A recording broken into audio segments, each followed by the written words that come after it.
Hello everyone, कैसे हैं आप सब। तो जो स्कूल लेक्चर का एग्ज़ाम जो होना है फिजिक्स की, जिसमें हम बात करेंगे आज सब्जेक्ट की, तो वो 5 जून को होना है। 31 मई को पेपर 1 होना है। तो 31 मई का जब पेपर 1 होना है, उसके लिए तो हमने सेपरेटली एक वीडियो अपलोड कर दी है कि उसकी अंतिम जो बचे हुए दिन हैं उनमें कैसे तैयारी करनी है। अब हम एक फिजिक्स सब्जेक्ट को लेके हम बात करेंगे कि अंतिम जो लगभग 28 से 30 दिनों का समय बचा हुआ है, इसमें फिजिक्स को कैसे आप अब प्रैक्टिस करें, कैसे टॉपिक्स कौन से ज़्यादा पढ़ें, टेस्ट सीरीज वगैरह पे कैसे आपको ध्यान देना है, तो उन सारी चीज़ों पे अब हम पूरी डिटेल से बात करेंगे। चलिए वन बाय वन हम शुरू करते हैं चर्चा। तो सबसे पहले हम बात करते हैं कि जो जो टॉपिक्स हैं जो हमारे सिलेबस में, उनको अब कैसे कैसे प्रैक्टिस करनी है। तो मैं सबसे पहले 11th जो क्लास का सिलेबस है वहाँ से स्टार्ट करता हूँ। तो 11th क्लास के सिलेबस में आपको देखोगे अगर, तो एक बड़ा वाइड सिलेबस है, क्योंकि इसमें मैकेनिक्स का पार्ट है जो बहुत बड़ा पार्ट है, और इसमें क्वेश्चंस भी बढ़िया आते हैं, पेपर में अच्छे लेवल के आते हैं। तो मेरा ये मानना है आखिरी समय में आप जिस स्टूडेंट की मैकेनिक्स उतनी अच्छी नहीं है, प्रैक्टिस नहीं की हुई है, तो लास्ट टाइम में उस पे इतना ज़्यादा फोकस ना करें। क्वेश्चन तो आएंगे इससे 3-4 क्वेश्चन, 5 क्वेश्चन, लेकिन क्वेश्चन ऐसे होंगे कि 2 क्वेश्चन तो कुछ ऐसे होंगे जो आप बेसिक नॉलेज से कर लोगे आराम से, और कुछ 2-3 क्वेश्चन ऐसे आएंगे टफ, कैलकुलेटिवली कंसेप्चुअली, जो आप उस एग्जाम टाइम में अगर कोई स्टूडेंट बढ़िया पढ़ के भी गया है तो वो भी नहीं कर पाएगा। तो इसके लिए जब बढ़िया यही होगा कि मैकेनिक्स को आप लास्ट में ज़्यादा ना पढ़ें, एक बेसिक सा एक रिवीजन इसका कर लें, ताकि आप इजी क्वेश्चन आए वो कर पाए। तो ये आपको ध्यान रखना है 11th की मैकेनिक्स के लिए। सेकंड जो पार्ट है इसमें अगर आप देखें, जो ध्यान देना है आपको उस पे देना है फ्लूइड मैकेनिक्स पे। फ्लूइड अगर मैं कहूँ 11th में जो है पार्ट और ग्रेजुएशन में जो है पार्ट, फ्लूइड का जो पार्ट है उसको आपको लास्ट टाइम में अच्छे से प्रैक्टिस करनी है। उसके सारे फॉर्मूला जितने भी कंसेप्ट्स हैं वो सारे अच्छे से पढ़ने हैं। क्वेश्चंस जो इसके प्रैक्टिस करने हैं आपको, वो नीट के क्वेश्चंस आप प्रैक्टिस करें अच्छे लेवल तक के, और असिस्टेंट प्रोफेसर और इसमें स्कूल लेक्चर के जो पेपर्स हुए हैं प्रीवियस ईयर, यहाँ से आपको फ्लूइड के क्वेश्चंस मिल जाएंगे। लगभग क्वेश्चन अगर आप ये इतने क्वेश्चन नीट के लास्ट 4-5 साल के भी अगर आप कर लोगे पेपर, और एमपी के और स्कूल लेक्चर के सारे कर लोगे, तो फ्लूइड के अच्छे खासे क्वेश्चन पेपर में आ रहे हैं आजकल। तो ये क्वेश्चन आप अच्छे से कर लोगे। उसके अलावा अगर मैं बात करूँ यहाँ से जो और सिलेबस है, जैसे वेव्स वाला पार्ट है, जो वेव्स वाला 11th में पार्ट आता है, उसको भी आप अच्छे से पढ़ें। वेव्स वाले पार्ट से भी क्वेश्चन आते हैं और आसान क्वेश्चन आते हैं। इसको एक बार अच्छे से पढ़ लें। इसके सिंपल क्वेश्चंस कोई भी नीट की कर लें प्रैक्टिस, या कोई अच्छी वर्मा सर की जो बुक है उससे भी आप इसके प्रैक्टिस कर सकते हैं क्वेश्चन, बस थोड़े बहुत क्वेश्चन इसके प्रैक्टिस कर लें। इसके अलावा इसका 11th का जो पार्ट है उसमें थर्मल वाला जो पार्ट है, थर्मल और केटीजी, वो अलग से अगर आप ना पढ़ो तो भी दिक्कत नहीं है, क्योंकि जब आप ग्रेजुएशन वाला पार्ट पढ़ते हो तो उसमें भी आपका वो चीज़ें कवर हो जाती है। तो ये होगी बात है 11th क्लास की। उसके बाद अगर मैं बात करूँ 12th की, तो 12th के लिए आपको क्या करना है। तो 12th में एक बड़ा पार्ट आपका ईएमटी का है, और ये पार्ट इंपॉर्टेंट है क्योंकि यहाँ से क्वेश्चन आते हैं, और क्वेश्चन आते हैं इससे आसान लेवल के, आसान क्वेश्चन आते हैं जो आप कर सकते हो आराम से पेपर में। तो इसकी प्रैक्टिस करनी है आपको नीट के पीवाईक्यूज, नीट के पीवाईक्यूज आप लास्ट टाइम में आप ऐसे कर रखे होंगे आपने, अगर नहीं कर रखे हैं तो एक बार नीट के कुछ 4-5 सालों के जो पीवाईक्यूज हैं वो कर लें। ईएमटी के क्वेश्चन आपके अच्छे प्रैक्टिस हो जाएंगे। उसके अलावा अगर 12th में मैं बात करूँ ऑप्टिक्स, ऑप्टिक्स उतना अच्छा नहीं होता है, लगभग स्टूडेंट्स उतना ध्यान नहीं देते ऑप्टिक्स पे। तो ये एक आप काम कर सकते हैं, इसको सेलेक्टिव पढ़ सकते हैं, छोड़ने चाहो तो आप छोड़ सकते हैं, 1-2 क्वेश्चन आएंगे। लेकिन अगर आप सेलेक्टिव पढ़ना चाहो तो कुछ टॉपिक्स मैं बताता हूँ आपको। Young's double slit experiment, Young's double slit experiment आप पढ़िए। उसके बाद अगर आप देखें इसमें डिफ्रैक्शन वाला जो पार्ट है वो पढ़िए, डिफ्रैक्शन का पार्ट। उसके अलावा एक इसमें ग्रेजुएशन वाला पार्ट, उसकी मैं साथ में बात करता हूँ। तो थिन फिल्म को पढ़िए, thin film and Newton ring, ये वाला जो पार्ट है यहाँ से एक क्वेश्चन आएगा न्यूटन रिंग से। और उसके अलावा एक आप ग्रेटिंग वाला जो पार्ट है उसको पढ़ लीजिए। बस इतना सिलेक्टिव होकर इसको पढ़िए, इसके क्वेश्चन प्रैक्टिस कीजिए। ये वाले क्वेश्चन आपको प्रैक्टिस करने हैं सीबीएच से, न्यूटन रिंग और थिन फिल्म के क्वेश्चन आपको सीबीएच से प्रैक्टिस करने हैं, वहीं से मिलेंगे। यंग्स डबल स्लिट एक्सपेरिमेंट के क्वेश्चंस, इसके क्वेश्चन आपके जो न्यूमेरिकल वगैरह इंटरफेरेंस के, वो आपको मिल जाएंगे। असिस्टेंट प्रोफेसर के प्रीवियस ईयर क्वेश्चन मिल जाएंगे, और स्कूल लेक्चरर के प्रीवियस ईयर क्वेश्चन, और सेम डिफ्रैक्शन के क्वेश्चन भी आपको मिल जाएंगे। ग्रेटिंग के क्वेश्चन आप करने हैं तो ये भी असिस्टेंट प्रोफेसर में लगभग क्वेश्चन इसका आता ही है, वहीं से आपको ये क्वेश्चन रिपीटेड मिल जाएगा।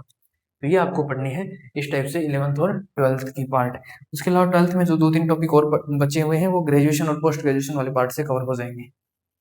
अब चलिए हम बात करते हैं ग्रेजुएशन पार्ट के बाद, 11th 12th के बाद यूजी पीजी वाला पार्ट है वो कैसे करेंगे। तो चलिए सब्जेक्ट वाइज बात करते हैं एक एक आराम से। सबसे पहले मैं बात करूँ मैकेनिक्स की। मैकेनिक्स की अगर बात करूँ जो ग्रेजुएशन में और पोस्ट ग्रेजुएशन में आपकी आती है, तो मैकेनिक्स में अगर मैं यूजी वाले पार्ट में बात करूँ तो कौन कौन से टॉपिक ज़्यादा आपको प्रैक्टिस करने हैं, तो उनमें अगर आप देखें इसमें भी सिलेक्टिव होके पढ़े आप। डैम्प्ड और forced harmonic oscillator, damped and forced harmonic oscillator, ये आपको प्रैक्टिस करनी है सीबीएच से क्वेश्चन। इससे क्वेश्चन आपको मिलेगा, एक क्वेश्चन पक्का मिलेगा यहाँ से। दूसरी जो चीज़ आपको प्रैक्टिस करनी है वो नो इनर्शियल फ्रेम्स आपका लिखा हुआ है टॉपिक, नो इनर्शियल फ्रेम्स, यहाँ से भी आपको क्वेश्चन मिलेगा। उसके बाद ग्रेविटेशन वाला पार्ट है जो उसका बेसिक जो आपने 11th में पढ़ा, उसके बाद थोड़ा एडवांस में उसको मैकेनिक्स में आप पढ़े। उसके बाद अगर आप देखेंगे यहाँ से स्पेशल थ्योरी ऑफ रिलेटिविटी, यहाँ से क्वेश्चन आएंगे, अच्छे क्वेश्चन आएंगे। इसके लिए प्रैक्टिस आपको करनी है गेट और नेट के पीओआईक्यूज, गेट और नेट के पीओआईक्यूज आप इसके प्रैक्टिस कर सकते हैं, आईआईटी जेईई के भी कर सकते हैं। इनमें से किसी भी एग्जाम के पीओआईक्यूज आप प्रैक्टिस करें, अच्छे गेट के कर लें ज़्यादा बढ़िया, आईआईटी जेईई के कर लें तो भी ठीक है। तो एसटीआर के लिए आप स्पेशल थ्योरी ऑफ रिलेटिविटी के लिए आप पढ़ें। इसके अलावा भी जो टॉपिक बचे हैं उनको भी एक बार जरूर थोड़े थोड़े क्वेश्चन प्रैक्टिस करें, लेकिन इन पे ज़्यादा फोकस करें लास्ट टाइम में। उसके बाद मैकेनिक्स का जो पीजी वाला पार्ट है जिसमें आपकी लैग्रांजियन एंड हैमिल्टोनियन मैकेनिक्स पे बात होती है, उसमें आपको जो जो टॉपिक्स सिलेबस में लिखे हैं पॉइंट वाइज पॉइंट, उनको एक एक करके अगर क्वेश्चन प्रैक्टिस करनी है तो गेट एग्जाम के, और थियोरटिकल क्वेश्चन अगर आपको देखने हैं तो असिस्टेंट प्रोफेसर के एग्जाम में आप देख सकते हैं। लेकिन वो टॉपिक आपको छोड़ने नहीं है, सारे टॉपिक्स आसान टॉपिक्स हैं। जैसे पोइसन ब्रैकेट है, लैग्रांजियन हैमिल्टोनियन इक्वेशन से इनसे क्वेश्चन, पोइसन ब्रैकेट से क्वेश्चन आता है, और कैनोनिकल ट्रांसफॉर्मेशन से भी क्वेश्चन आता है। तो ये सारे टॉपिक्स हैं, इनसे क्वेश्चन आते हैं और इजी क्वेश्चन आते हैं। स्कोरिंग पार्ट है पीजी वाला पार्ट, तो इसको इस टाइप से आपको पढ़ना है। नेक्स्ट अब हम बात करते हैं अगले टॉपिक की, जो हमारा है ईएमटी। दूसरा जो है हमारा ईएमटी। वैसे तो आप देखेंगे ईएमटी का बहुत सारा सिलेबस 12th वाले पार्ट में कवर हो जाता है, लेकिन जो यूजी और पीजी का जो पार्ट बच गया उसके एक एक टॉपिक को आपको अच्छे से करना है। यूजी वाले पार्ट के लिए प्रैक्टिस करनी है आपको असिस्टेंट प्रोफेसर के पेपर्स से। उसमें भी कौन से ज़्यादा, जो इलेक्ट्रोमैग्नेटिक वेव्स वाला जो पार्ट है उसके क्वेश्चन ज़्यादा अच्छे से प्रैक्टिस करने हैं आपको, या फिर इलेक्ट्रोमैग्नेटिक इंडक्शन का जो पार्ट है एक ये टॉपिक, और एक इमेज मेथड से क्वेश्चन आते हैं, इमेज मेथड एक ये टॉपिक, और एक कंडक्टर्स एंड डाइलेक्ट्रिक्स, कंडक्टर्स और डाइलेक्ट्रिक्स, इन पे आपको स्पेशल फोकस करना है। यहाँ से सब टॉपिक से क्वेश्चन आपको देखने को मिलेंगे। क्वेश्चन प्रैक्टिस कहाँ से करनी है, डाइलेक्ट्रिक्स के लिए आपको आईआईटी जेईई के पेपर सोल्व कर लेना, कंडक्टर्स के लिए भी आईआईटी जेईई के, इमेज मेथड के लिए नेट में क्वेश्चन आते हैं, असिस्टेंट प्रोफेसर में भी आए हैं, इलेक्ट्रोमैग्नेटिक इंडक्शन के लिए तो जो भी आपके पास मटेरियल है उनसे ही आपके क्वेश्चन हो जाएंगे। इलेक्ट्रोमैग्नेटिक वेव्स वाला जो पार्ट है इलेक्ट्रोमैग्नेटिक, वो असिस्टेंट प्रोफेसर के पेपर से आप करें। पीजी वाला जो पार्ट है ईएमटी का, उसमें से डायरेक्ट जो मटेरियल आपके पास है, जो फॉर्मूलाज जो नोट्स के अंदर हैं आपके, या जो बुक से पढ़ रही हो वो पढ़ें सारे, उस पर फॉर्मूला बेस्ड जो क्वेश्चन है वो प्रैक्टिस कर लें बस। नेक्स्ट तीसरा जो हम बात करते हैं वो हम बात करते हैं क्वांटम मैकेनिक्स पे।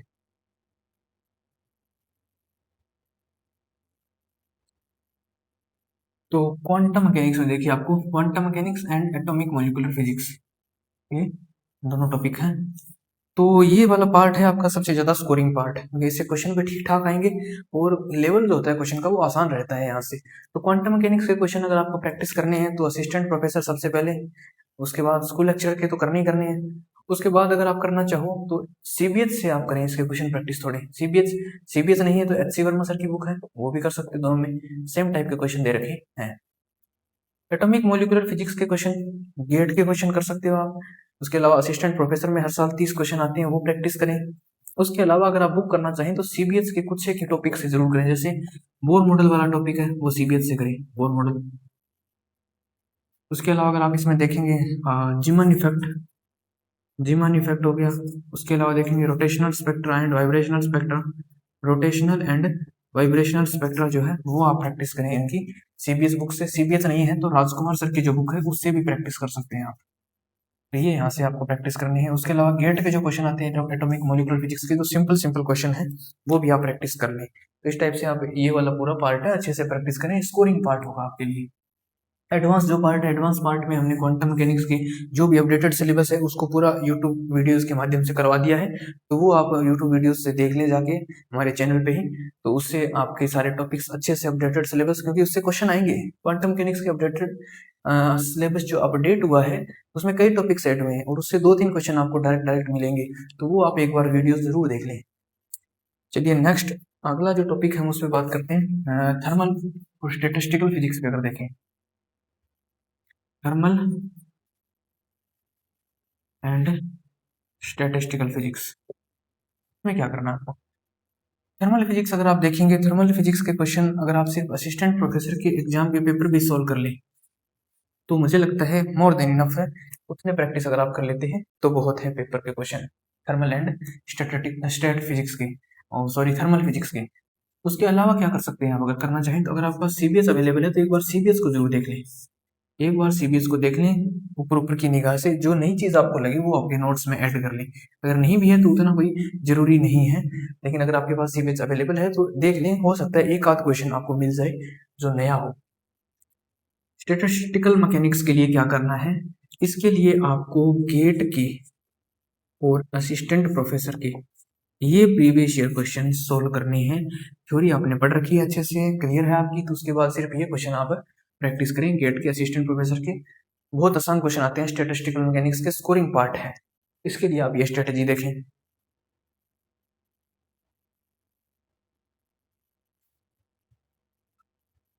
नेक्स्ट जो टॉपिक हमारे बचते हैं उन पे करते हैं बात। नेक्स्ट हम बात करते हैं इलेक्ट्रॉनिक्स पे। इलेक्ट्रॉनिक्स पे इलेक्ट्रॉनिक्स में हम देखेंगे क्या क्या चीज़ें हमें इंपॉर्टेंट है, तो इसमें कई पार्ट्स हैं। जैसे सबसे पहले हम देखते हैं सर्किट थ्योरी। सर्किट थ्योरी में आपको क्या चीज़ें ज़्यादा फोकस में रखनी है लास्ट टाइम में, तो अगर आप देखेंगे इसमें क्वेश्चन सबसे ज़्यादा आते हैं वो एक नंबर थ्योरम से तो आएंगे ही आएंगे। थ्योरम्स में आएंगे क्वेश्चन, थ्योरम्स में कौन सी, एक तो सारी थ्योरम्स के स्टेटमेंट पता होने चाहिए आपको अच्छे से, कौन कौन से एलिमेंट्स उनमें यूज किए जाते हैं वो। दूसरा न्यूमेरिकल्स अगर आएंगे या तो थेवेनिन से आएगा या नॉर्टन से आएगा या मैक्सिमम पावर ट्रांसफर थ्योरम से आएगा, ये 3 थ्योरम्स के अच्छे से न्यूमेरिकल करने हैं। दूसरा जो इसमें पार्ट आता है सर्किट थ्योरी में वो आता है आपके जेड वाई और एच पैरामीटर वाला पार्ट। ये क्वेश्चन यहाँ से क्वेश्चन आएगा, इसके क्वेश्चन आपको अच्छे से प्रैक्टिस करने हैं। असिस्टेंट प्रोफेसर के जो एग्जाम है उनमें कुछ क्वेश्चन आए हुए हैं, वो प्रैक्टिस करें आप। उसके अलावा गेट इंजीनियरिंग के जो पेपर्स होते हैं, यूट्यूब पे आपको वीडियोस मिल जाएंगे जिनमें बहुत सारे वीडियोस होंगे जिनमें गेट इंजीनियरिंग के पेपर होंगे इस टॉपिक पे, तो वो आप सोल्व करें। थ्योरम्स के क्वेश्चन भी आपको वहां से मिल जाएंगे। और कुछ बेसिक क्वेश्चन जो आते हैं सर्किट थ्योरी के, तो वो क्वेश्चन आप जैसे नीट वगैरह एग्जाम में जो सर्किट थ्योरी के जेई वगैरह के एग्जाम में सर्किट थ्योरी क्वेश्चन आते हैं वो कर सकते हैं, उनसे आपका अच्छे से हो जाएगा। एक टॉपिक आता है एलसीआर सर्किट, तो यहाँ से भी एक क्वेश्चन आना ही आना है। तो एलसीआर सर्किट के लिए आप असिस्टेंट प्रोफेसर के पेपर देखें, बहुत शानदार शानदार क्वेश्चन आपको वहाँ से मिल जाएंगे प्रैक्टिस के लिए, वो मोर देन इनफ होंगे आपके लिए। तो ये आपको सर्किट थ्योरी में करना है। दूसरी जो चीज़ आपको करनी है यहाँ से एनालॉग इलेक्ट्रॉनिक्स, जो डायोड और ट्रांजिस्टर की जिसमें बातें करेंगे, उसके लिए आपको क्या करना है, उसके लिए आपको करनी है सीबीएच। सीबीएस कर लीजिए, अगर आपके पास कोई नोट्स आपने कर रखे हैं तो बढ़िया बात है, लेकिन प्रैक्टिस और अच्छी करना चाहें तो सीबीएस में अच्छे क्वेश्चन, इस पे बहुत सारे एग्जांपल्स दिए हुए हैं जो एग्जांपल्स आपको पेपर में मिलेंगे, तो सीबीएस करें इसके लिए। एनालॉग के लिए, डिजिटल के लिए जो आपने नोट्स आपके पास है बस वही आप करते रहें, इनके अलावा कुछ करने की आपको आवश्यकता नहीं है। यहाँ से लगभग क्वेश्चन रिपीटेड से आते हैं जो असिस्टेंट प्रोफेसर में आए हैं, इसमें भी असिस्टेंट प्रोफेसर के पेपर के क्वेश्चन देखें आप, मिलेंगे आपको डायरेक्ट क्वेश्चन, यहाँ से भी मिलेंगे क्वेश्चन। इसमें एक के मैपिंग वाला क्वेश्चन आता है, के मैपिंग का डिजिटल से, जो एक लेंथी क्वेश्चन होता है, तो इस पे ज़्यादा फोकस ना करें तो भी आप, कोई दिक्कत वाली बात नहीं है। एक इसमें पार्ट होता है ओपैम्प का, ऑपरेशनल एम्पलीफायर, यहाँ से क्वेश्चन आते हैं बहुत ही आसान से, तो ऑपरेशनल एम्पलीफायर को आप आसान आसान जो क्वेश्चन आते हैं वो प्रैक्टिस करें। कॉन्सेप्ट आपको इसके पता ही है, प्रैक्टिस के लिए आप नेट एग्जाम में इसके क्वेश्चन आते हैं तो वहां से आप क्वेश्चन कर सकते हैं, 5-10 क्वेश्चन इसके प्रैक्टिस कर लें। आगे और बात करते हैं हम इसके बाद, नेक्स्ट जो हमारे 2-3 सब्जेक्ट बचते हैं उन पे अगर देखें हम, नेक्स्ट है सॉलिड पे बात करें। सॉलिड के लिए क्या करना है आपको, कंसेप्चुअली तो आप पढ़ रखा है, नोट्स वगैरह है वही पढ़ते रहिए, क्वेश्चन प्रैक्टिस। सॉलिड एक ऐसा पेपर है जिसके क्वेश्चन रिपीटेड होते हैं प्रीवियस ईयर क्वेश्चन से। कौन से क्वेश्चन करने हैं आपको, एपी के, असिस्टेंट प्रोफेसर के और गेट के, ये 2 एग्जाम के आप प्रीवियस ईयर कर लीजिए, कुछ करने की आवश्यकता नहीं है, सॉलिड के आपके क्वेश्चन अच्छे से हो जाएंगे। तो इसमें भी आपको ये कर सकते हैं, सुपर कंडक्टर वाला जो पार्ट है उसके अच्छे क्वेश्चन प्रैक्टिस करें आप। लास्ट एक जो हमारा बचता है वो है न्यूक्लियर फिजिक्स। न्यूक्लियर फिजिक्स में आपको क्या करना है, इसमें 2 पार्ट है, nuclear plus particle. Particle physics वाला जो पार्ट है इसमें सिंपल क्वेश्चन आते हैं, जैसे फैक्ट बेस, जैसे किसी पार्टिकल, फंडामेंटल पार्टिकल देके उसकी आइसोस्पिन पूछ ली, उसके स्ट्रेंजनेस पूछ ली, तो या फिर क्वार्क मॉडल से कोई क्वेश्चन आ गया, तो इसके जो जितने भी आपके थ्योरेटिकल एस्पेक्ट्स हैं, जितने भी फैक्ट्स हैं, वो एक शॉर्ट नोट्स में लिखिए, उनको बार बार पढ़िए। रिएक्शन वाला एक क्वेश्चन इससे आता है, तो रिएक्शन वाले क्वेश्चन की प्रैक्टिस अच्छे से करें। न्यूक्लियर वाले पार्ट में सबसे पहले आपको न्यूक्लियर फोर्स जो है वहां से, न्यूक्लियर फोर्स के जो भी कॉन्सेप्ट्स हैं वो सारे पता होने चाहिए, क्या उसके करेक्टरिस्टिक्स होते हैं, मेसन थ्योरी क्या है, या उससे रिलेटेड कोई रेंज वगैरह के क्वेश्चन। उसके अलावा यहाँ पे जो दूसरा है सेल मॉडल, यहाँ से क्वेश्चन पूछने को, स्पिन पेरिटी निकलवाई जाती है, यहाँ से सेल मॉडल आपको पता होना चाहिए, स्पिन पेरिटी निकालनी आनी चाहिए। नेक्स्ट जो है लिक्विड ड्रॉप मॉडल, ज्यादातर तो इसका फॉर्मूला ही पूछ लेते हैं, लेकिन और भी एक दो टाइप के इस पे क्वेश्चन बनते हैं जो असिस्टेंट प्रोफेसर में पूछे गए हैं, वो आप देख सकते हैं। फिजन और फ्यूजन, फिजन फ्यूजन से भी क्वेश्चन होते हैं, फिजन एंड फ्यूजन। ये टॉपिक अगर आपको करना है तो आप सीबीएस से करें, सीबीएस में अच्छा दे रखते हैं फिजन एंड फ्यूजन। तो ये हो गया आपका न्यूक्लियर एंड पार्टिकल फिजिक्स का मोटा मोटा सिलेबस। इसके अलावा जो बचता है वो आप आपने जो नोट्स बना रखे हैं वहां से पढ़ लें, लेकिन इन टॉपिक्स पे आप स्पेशल फोकस करें। तो ये हो गई हमारी आज फिजिक्स पे सिलेबस वाइज चर्चा की, कौन कौन से टॉपिक्स आपको, कैसे कैसे इंपॉर्टेंट टॉपिक्स आपको कवर करने हैं। अब अगली बात करते हैं हम कि प्रैक्टिस तो आपने कर ली, अब और भी चीजें हैं, आपको टाइम मैनेजमेंट सीखना है, आपको सीधे मिस्टेक्स को कम करना, उसके लिए क्या, तो उसके लिए चाहिए टेस्ट सीरीज। टेस्ट सीरीज, तो टेस्ट सीरीज लेनी कौन सी है, कैसी टेस्ट सीरीज होनी चाहिए, ये ध्यान रखिए बहुत ज्यादा टेस्ट करने की आपको आवश्यकता नहीं है। टेस्ट सीरीज का मतलब ये है कि आपकी टाइम मैनेजमेंट की स्किल्स अच्छी हो जाए, आपकी इसीलिए मिस्टेक्स कम हो जाए। टेस्ट सीरीज को ऐसे सोच के नहीं लेना है कि बहुत सारे क्वेश्चन डायरेक्ट आ जाएंगे पेपर में, नहीं ऐसा कुछ नहीं होना है। पेपर में क्वेश्चन टेस्ट सीरीज से ज्यादा नहीं आएंगे, चाहे कोई भी टेस्ट सीरीज आप ले लो, वो प्रीवियस ईयर क्वेश्चन ही होते हैं जो टेस्ट सीरीज में भी मिलते हैं आपको, और वही क्वेश्चन पेपर में आ जाते हैं। तो अगर आप क्वेश्चन को एज ए टेस्ट करना चाहते हो तो आप एक काम कीजिए कि आप असिस्टेंट प्रोफेसर के जो पेपर है उनको प्रिंट करवाइए, उनको बैठ के 3 घंटे में उस पेपर को एज ए टेस्ट सोल्व कीजिए, उसका आपको ज्यादा बेनिफिट होगा। तो टेस्ट सीरीज के लिए हम क्या कर रहे हैं, हम दो फ्री टेस्ट लेके आएंगे, वेबसाइट है हमारी, उस पर हम अपलोड करेंगे, और जल्दी ही उसका लिंक हम इस वीडियो के कमेंट बॉक्स में डाल देंगे वेबसाइट का। उस पर 2 फ्री मॉक टेस्ट हैं आपके, वो आप सॉल्व करेंगे। पहला टेस्ट जो है उसको फुल लेंथ टेस्ट है, 140 क्वेश्चन इसमें है, 140 क्वेश्चन उसमें रखे गए हैं, वो आपका पूरा का पूरा आपका एनालिसिस हो जाएगा उसको टेस्ट को करने के बाद कि आपकी कैसी तैयारी है। वो जो टेस्ट है वो इजी नहीं है, बहुत ज़्यादा टफ भी नहीं है, लेकिन मॉडरेट लेवल का, मॉडरेट से थोड़ा ऊपर मान सकते हो। और जो दूसरा जो टेस्ट होगा वो 100 क्वेश्चन का होगा, वो आपका UG and mostly PG part के, उसमें ज़्यादातर क्वेश्चन होंगे। इससे भी आपको टाइम मैनेजमेंट और सीधी मिस्टेक का जितना आइडिया आपको लगना है इन 2 टेस्ट से लग जाएगा। उसके अलावा मुझे नहीं लगता आपको बहुत ज़्यादा टेस्ट करने की आवश्यकता है, करना चाहो तो आपकी मर्जी है, आप कोई टेस्ट सीरीज ले सकते हो, उसमें कोई ऐसा है नहीं। तो ये आज का हमारा पूरा डिस्कशन। इसके अलावा भी आपको लगता है कि कोई क्वेश्चन है आपके तो आप हमें ज़रूर बताएं। और क्वेश्चन प्रैक्टिस के लिए इसके अलावा जो टेस्ट सीरीज में कुछ 240 क्वेश्चन ये टोटल होंगे, उसके अलावा जो इम्पोर्टेंट क्वेश्चन है जो ऐसा लगता है हमें कि इस एग्जाम में आ सकते हैं, वो हम पीडीएफ फॉर्म में हमारे टेलीग्राम चैनल पे अवेलेबल करवाएंगे। हर एक सब्जेक्ट से 10-12 क्वेश्चन होंगे जो इम्पोर्टेंट होंगे, तो वो आप टेलीग्राम चैनल जरूर ज्वाइन करें, उसका लिंक हम कमेंट बॉक्स में दे देंगे, तो उसको जरूर ज्वाइन करें। Thank you.